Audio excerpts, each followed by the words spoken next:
Rahim. Dan sekarang ini kita pergi pula tuan-tuan puan bersama kami di Faizin International Travel. Menujulah kita ke satu tempat dalam rombongan umrah kita ziarah hari ini, ziarah luar. Kita menuju pula selepas Ghuasur, iaitu menuju ke satu tempat namanya Arafah.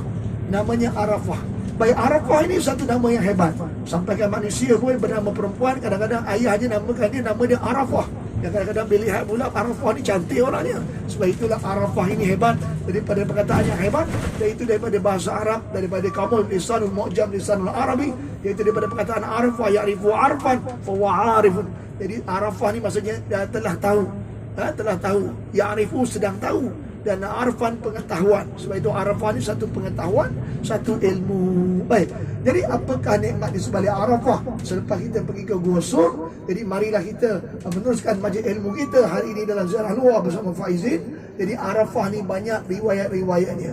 Sebab itu yang pertama sekali, apabila orang yang dikatakan pergi kepada ibadah haji, haji itu namanya haji besar yang dilakukan pada bulan Zulhijjah, pada 9 Zulhijjah di Arafah. Begitulah juga kepada jemaah-jemaah yang melakukan haji kecil namanya umrah, maka mereka akan dibawa ke Arafah. Tetapi bagi jemaah umrah, dia pergi ke Arafah adalah untuk melihat bagaimana sirah Rasulullah adalah haji dan umrah, dan bagaimana Rasulullah itu menunaikan haji di Arafah. Tetapi bagi jemaah haji, mereka akan dibawa untuk menunaikan haji, sebab salah satu daripada rukun haji itu adalah di Arafah. Jadi sebab itulah sekarang ini kita yang pergi umrah ni, pergi ke Arafah, jangan salah faham. Kita bukan nak buat haji, tapi kita nak melihat bagaimanakah dikatakan Arafah salah satu daripada tempat rukun-rukun haji, dan dikatakan bagaimana Rasulullah memulakan ibadah haji bermula di Arafah. Baik, apabila sampai di Arafah, hadirin hadirat mati Allah, lalu tuan-tuan dan Allah, Nabi Muhammad sallallahu alaihi wasallam bersabda dalam hadis sahih, Al-Hajju Arafah, Al-Hajju Arafah, Al-Hajju Arafah. Haji itu segala-galanya di Arafah. Haji itu segala-galanya di Arafah. Haji itu segala-galanya di Arafah. Sebab itulah orang yang pergi haji, macam mana pun dia mesti pergi Arafah. Jika dia tak pergi ke Arafah, maka tak sahlah hajinya, batallah hajinya. Sebab Al-Hajju Arafah, haji itu segala-galanya di Arafah. Dan apabila sampai Arafah, orang yang pergi haji ni, dia kena duduk sekejap. Dia kena duduk daripada waktu Arafah, iaitu daripada 9 Zulhijjah waktu zuhur, sampailah dia boleh duduk, dia boleh pilih sampailah sebelum subuh 10 Zulhijjah. Sebab itu bila dikatakan duduk di Arafah, dalam bahasa Arab dipanggil wukuf. Wukuf itu maksudnya duduk sekejap ataupun berhenti sekejap. Jadi sebab itulah jemaah-jemaah haji, anda kata dia dapat pergi Arafah, dia dapat sampai Arafah daripada waktu zuhur 9 Zulhijjah sampailah sebelum subuh 10 Zulhijjah, maka dia telah pun menunaikan rukun haji, iaitu salah satunya wukuf di Arafah. Baik, namun begitu di sebalik Arafah ini apakah nikmatnya? Anda kata haji, maka Ustaz tutup dengan kata-kata ini, haji ni hebat. Apabila sampai Arafah, maksudnya waktu zuhur di Arafah, maka dikatakan akan ada yang itu dipanggil solat zuhur dan asar secara berjemaah. Kalau Malaysia, kita sembahyang zuhur 4 rakaat, asar 4 rakaat, jamak tamam, jamak takdim tamam, iaitu sempurna 4 rakaat, asar 4 rakaat. Tetapi selepas itu dikatakan kita akan mendengar khutbah Arafah, dan selepas khutbah Arafah dibacakan, kita akan menangis. Kadang-kadang khatib Arafah dia akan baca khutbah Arafah tu, dia menyentuh dosa-dosa kita. Antara yang dikatakan apa? Ya Allah, dulu aku jahat ya Allah, dulu aku tak semayang ya Allah, dulu aku semayang tapi lambat ya Allah, dulu aku semayang ya Allah tapi aku tetap buat jahat ya Allah. Ya Allah, janganlah kerana dosa-dosaku ya Allah, aku ditimpa sakit, anak-anak aku tak menjadi ya Allah, aku ditimpa bala bencana ya Allah, bala petaka, ampunkanlah dosa-dosaku ya Allah. Kadang-kadang disebut juga oleh khatib sampai kita menangis, ya Allah, aku jahat dengan ayah mak aku ya Allah, ayah aku menyuruh aku begini ya Allah, tapi aku tak buat ya Allah. Nampak? Kadang-kadang disebut dengan dosa kita dengan isteri anak-anak kita, ya Allah, aku minta maaf ya Allah, nak, abah minta maaf nak, masa abah balik kerja dulu nak, abah balik nak, kau pegang abah nak mainan, abah tolak kau, tepilah abah penat. Ya Allah nak, abah jahat nak dulu nak. Dia sentuh dosa kita dengan ayah, dengan emak, dengan isteri, dengan suami, dengan anak-anak, dengan jantangga, sampai semua jemaah-jemaah dunia di Arafah menangis kerana tak ada seorang pun yang tak buat dosa. Khatib membaca khutbah sehabis mungkin untuk menyentuh semua jemaah dunia datang. Betapa kamu berdosa, kamu kena minta ampun pada Allah. Sebab itulah pada hari Arafah, itulah hebatnya haji. apabila disebut dalam hadis Nabi Muhammad SAW, Al-Yaumul Arafah, hari Arafah itu dikatakan turunlah Allah SWT, turunlah pada malaikat rahmat ke langit dunia untuk mengambil doa orang baik-baik dan untuk mengampunkan dosa-dosa orang di Arafah. Itulah hebatnya hari Arafah. Tetapi bagi jemaah umrah yang datang ziarah, antara jemaah faizin, hari ini kita pergi ke Arafah eksklusif umrah bersama Safai dan faizin, maka kita tiadalah doa Arafah, tetapi kita jalan nak melihat bagaimana Arafah. Baik, di Arafah ini jemaah bertanya, Ustaz Luqman, saya dengar ada Jabal Rahmah, atau mungkin saya nak doa, saya rakam ni pun nak doa juga, boleh tak? Ustaz, saya ni Ustaz, bukan aku Ustaz, saya nak doa kat sana, saya dengar doa katakan tak ada jodoh, boleh doa. Ustaz, saya dengar pula kat sana Ustaz boleh tengah gambar, sonok ada orang makan aiskrim, ada gambar tengah makan unta. Baik, mari kita tengok kisah Arafah. Arafah ni, nama yang diberi pun Arafah, iaitu ya, dipanggil pengetahuan ataupun dia tahu. Banyak riwayat-riwayat tentang Arafah, banyak cerita-cerita tentang Arafah daripada Al-Quran Al-Karim ataupun daripada kisah-kisah kita yang hebat. Antara kita yang hebat yang boleh kita sebut adalah kitab Al-Hawi Al-Kabir.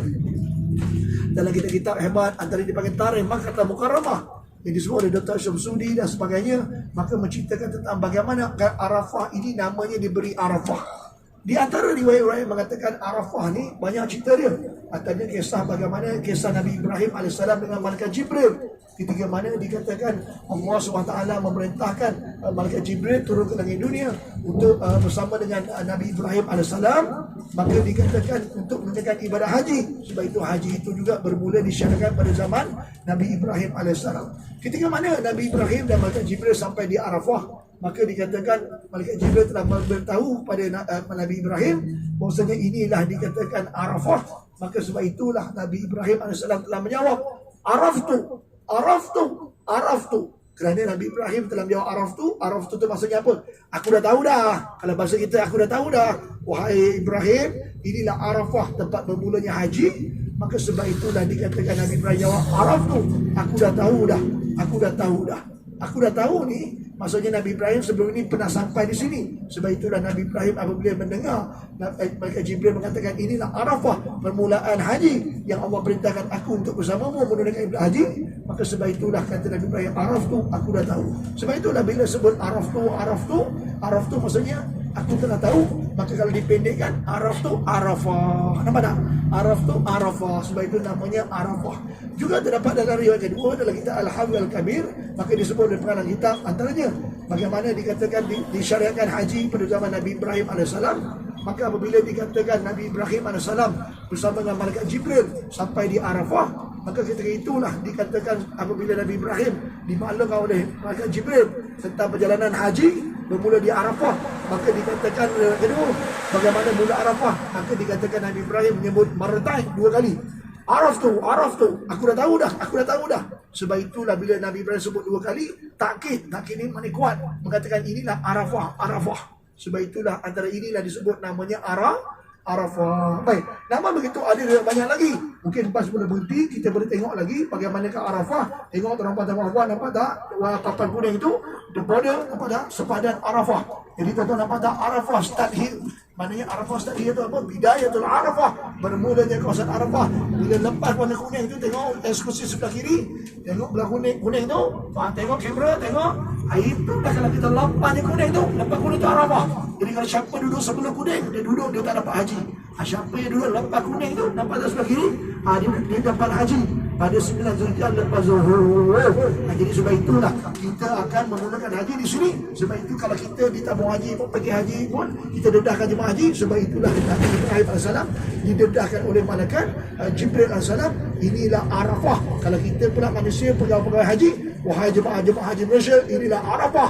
Sebab itulah kita perlu ditunjuk, dibimbing. Nampak tak? Begitulah sunnah Nabi Ibrahim dibimbing oleh Malaikat Jibril, manakala kita dibimbing oleh para ustaz-ustaz dalam haji dan umrah. Tuan-tuan puan, nampak tak di depan? Inilah Arafah. Nombor 3, kenapa kali dipanggil Arafah? Eksklusif bersama saya, Ustaz Luqman dan Zasyarul dalam rombongan Faizin. Jadi nombor 3 ni disebut Arafah. Disebut lagi dalam kitab Al-Hawi Al-Kabir. Antaranya dikatakan Arafah ini hari himpunan jemaah dunia. Jemaah dunia datang daripada pelbagai negara, Jemaah dunia datang daripada pelbagai negara. Ada daripada Singapura, Malaysia, India, Pakistan, sampaikan Amerika Syarikat, sampaikan daripada Kepulauan Hawaii. Pernah saya jumpa umat Islam di sana. Dan apabila mereka berkumpul di satu tempat namanya Arafah.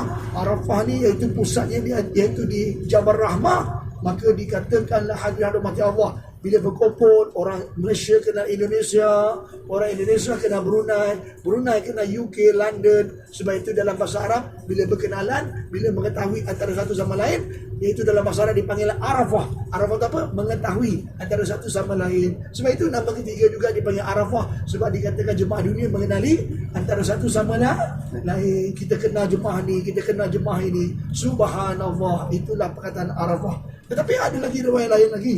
Nak dengar lagi. Banyak padang-padang kita yang hebat-hebat. Antara disebut oleh Syekh Muhammad Elias dalam bukunya Tarikh Maktal Al-Mukarramah. Dikatakan dengan jelas antaranya Arafah ni apa dia? Iaitu bila sampai saja di Arafah, di Bukit Arafah, jemaah dunia akan berdoa. Dan bila berdoa tu, maka dikatakan mereka menaiki batu bukit dengan mengharapkan rahmat Allah. Dengan mengharapkan rahmat Allah. Dengan mengharapkan rahmat Allah. Kerana itulah Tuhan sama Allah. Sebab itu bila kita sampai Arafah, Arafah juga dikenali sebagai Jabal Rahmah. Jabal tu bukit, maknanya jemaah dunia naik bukit, dia berdoa pada Allah, minta ampun rahmat Allah. Sebab itu rahmat itu digabung dengan bukit. Bukit dalam bahasa Arab Jabal, rahmat tu dipanggil kasih Allah Jabal Rahmah. Sebab itulah hadirat rahmat Allah. Nak dengar lagi? Belum pas belum sampai lagi. Boleh lagi. Kita ambil lagi nombor 5. So, tuan-tuan, bayi nombor 5 ni kenapa? Antaranya juga dipanggil Arafah ni dengan gelaran Jabal Rahmah. Kenapa? Maka di sinilah disebut dalam Al-Quranul Karim, dalam surah Al-Baqarah. Tadi itu Syarul Al-Hafiz, Syarul Al-Hafiz Al-Quran. Lalu dikatakan apa? Lalu dikatakan antaranya Iblis laknatullah bersumpah pada Allah, dia akan membawa anak Adam masuk ke neraka bersama dia. Kenapa? Kisahnya bagaimana Nabi Muhammad SAW dia hampailah kepada penghulu sepada Nabi, iaitu Nabi Adam AS. Maka Iblis dibenci. Kenapa? Ketika mana Allah memerintahkan Iblis sujud, Iblis tak sujud. Tetapi dikatakan Iblis ini dia engkar. Maka sebab itulah Iblis benci kepada Nabi Adam AS. Maka sebab itulah kisah dikatakan Nabi Adam ini dia digoda bersama dengan Hawa ketika mana dalam syurga, ketika mana dia menyamar dan dia mengatakan pada Hawa, inilah buah yang sedap. Kalau kamu makan buah ini nama buah khuldi, kamu akan kekal di dalam syurga. Sebab itulah hadirat Allah. Nabi disebut dalam Allah Taala menyebut dalam Quran, janganlah kamu rapat pokok khuldi dan makan buah khuldi. Akhirnya atas tunjukkan Hawa, lalu makanlah buah khuldi, maka mereka dicampakkan ke dunia. Dan mereka ini sebelum dicampak ke dunia, mereka telah mohon ampun kepada Allah Ta'ala. Lalu mereka dicampakkan ke dunia. Antaranya disebut Sayyidina Nabi Adam AS dicampakkan ke India.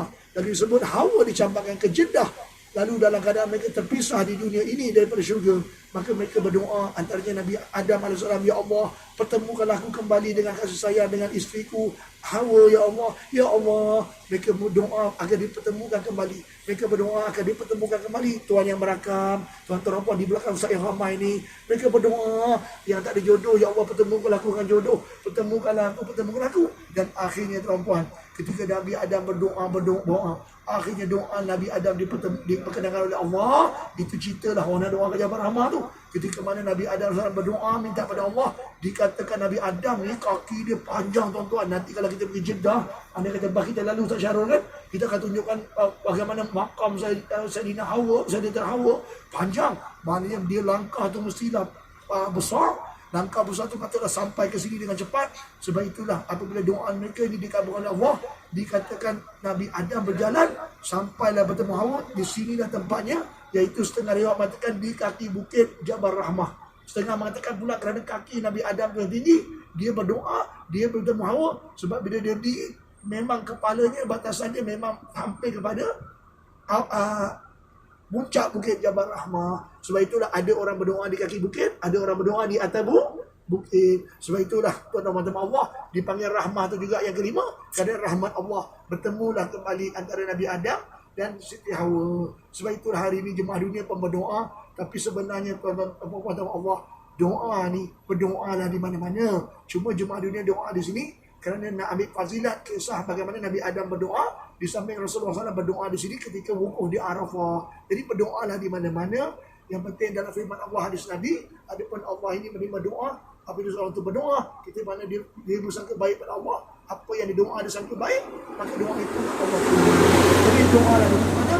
Jadi tak salah jemaah umrah. Kalau datang umrah nak berdoa di Arafah pun tak apa, walaupun bukan hari haji, tapi kita doa kerana Allah Ta'ala, bukanlah kerana nak duduk situ kerana Jabal Rahmah, tapi nak ambil fadilat iman takwa kita berikan. Kisah Nabi berdoa di Jabal Rahmah musim haji, kisah hebatnya Nabi Adam di Hawa di Jabal Rahmah. Baik, sekarang saja daripada saya Ustaz Luqman Rahman Nabi. Sekarang kita nak pergi ke Jabal Rahmah Arafah bersama jemaah umrah bersama saya. Sekarang saja, Assalamualaikum warahmatullahi wabarakatuh.